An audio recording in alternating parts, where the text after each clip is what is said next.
How you doing, guys? Welcome back to the channel, and today we're taking a look at our first Demon Souls remake build video. Now this is a soul level 60 strength build that mains the Claymore, so let's go straight into the status page.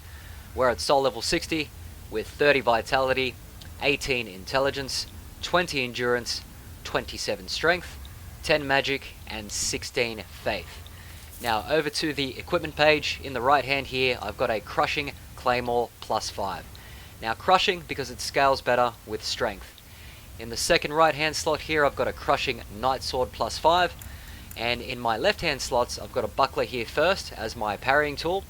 The reason why I use the buckler is because from memory in the older Demon Souls it was like the parrying dagger, so it basically had a larger parry window than any other shield that you can use that you could parry with. Now I'm not sure if this is carried over here into the remake, but I'm using it just in case it does.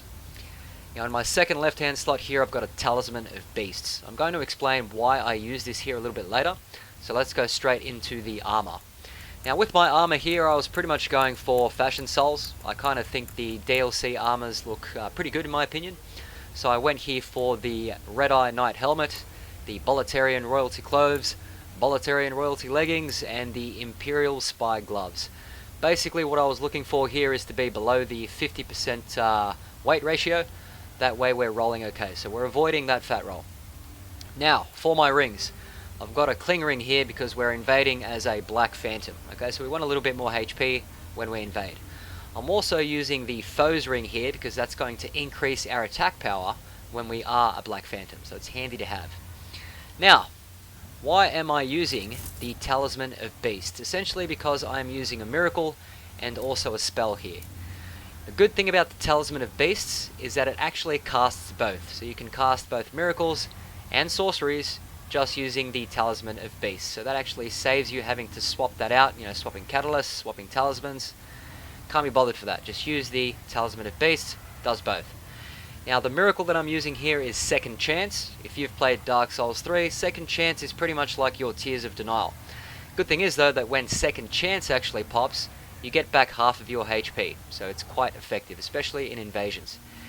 Now Cursed Weapon here is going to buff our Claymore to be quite ridiculous. Now obviously you can optimize builds like this a lot further. You can make builds that are way more broken at soul level 60 as well, but as you're going to see here soon with this build, the Claymore is still going to be quite nasty here with these stats, and also with Cursed Weapon. Now what does Cursed Weapon do? Basically it increases your weapon's physical damage by 50%, but normally it also drains 1% of your HP, or your max HP I should say, per second. So it drains 1% of your max HP per second. Okay, that's the drawback. Thing is though, when you use the Talisman of Beasts and you don't have the stat requirements to use the talisman, it actually becomes something called a cracked Talisman of Beasts, and this actually nerfs the negative effects of Cursed Weapon. So basically, if you've got cracked Talisman of Beasts, you're only going to be losing 1 HP per second as opposed to 1% of your total HP per second. So that's quite good. And that's pretty much it. So let's go take this bad boy out for some invasions.